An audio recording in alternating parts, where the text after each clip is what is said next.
Na mateřské nemáš čas? Já se na mateřskou těším, protože budu pořád jenom cvičit. Prostě čokoládu nesmíš. Nikdy. Zlato, říkám to už postý, ale prostě jestli chceš zhubnout, musíš cvičit denně.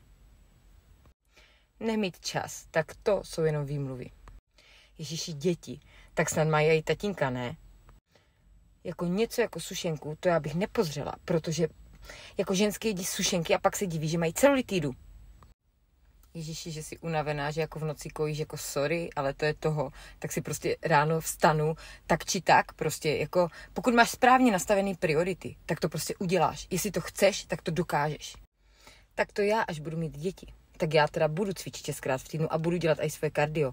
Jakože přesto nejde prostě vlak. Tak si to prostě musíš líp zorganizovat. Keci. Já si teda myslím, že máš prostě jenom málo motivace a disciplíny. To umí každý svíst to na děti. Já si teda jako myslím, že máš hlavně málo vůle.